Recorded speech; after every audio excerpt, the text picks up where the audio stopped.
오늘의 듣는 묵상은 신명기 17장 14절 15절 상반절까지의 말씀입니다.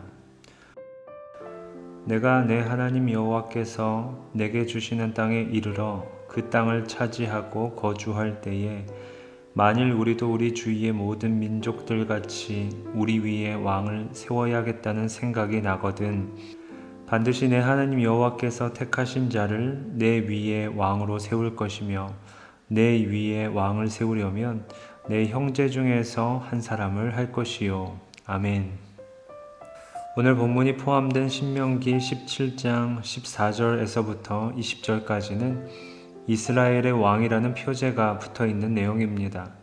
그래서 15절에서는 왕의 자격을, 16절과 17절에서는 왕의 금기사항을, 18절에서부터 끝절 20절에서는 왕의 의무에 대해서 자세하게 기록하고 있습니다. 그런데 특별히 여기서 주목해야 할 것은 14절의 내용입니다.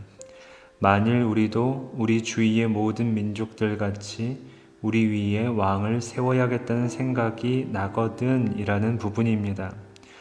여기서 알 수 있듯이 이스라엘의 왕정제도의 도입은 하나님의 뜻에 의해서가 아니라 백성들의 요구에 의한 것이었습니다. 우리가 잘 알고 있듯이 하나님은 이스라엘의 왕이 세워지는 것을 원하지 않으셨습니다.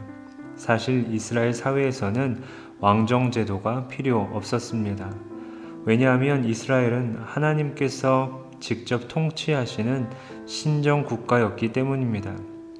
출애굽기 19장 5절과 6절에서 너희가 내 말을 잘 듣고 내 언약을 지키면 너희는 열국 중에서 내 소유가 되겠고 너희가 내게 대하여 제사장 나라가 되며 거룩한 백성이 되리라 말씀으로 약속하셨습니다.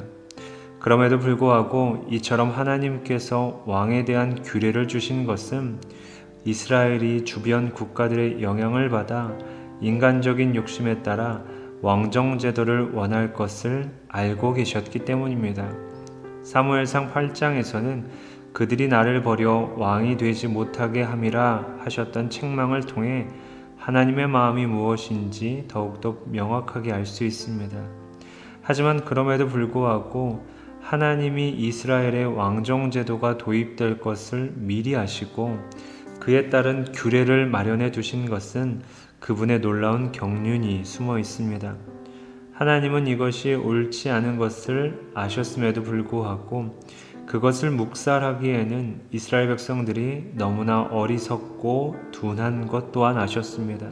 그래서 하나님은 어리석은 백성들의 요구를 들어주어 그들 스스로 자신의 요구가 얼마나 어리석은 것이었는지 깨닫게 하고자 하셨습니다.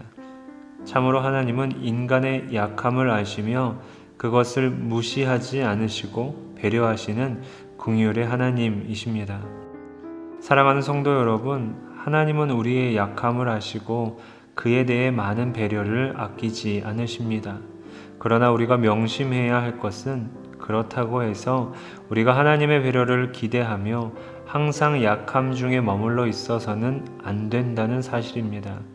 우리가 약함에 머물러 있을수록 우리의 신앙이 성장하지 못할 뿐 아니라 그로 인해 범죄할 경우 하나님께 더 큰 근심이 되기 때문입니다.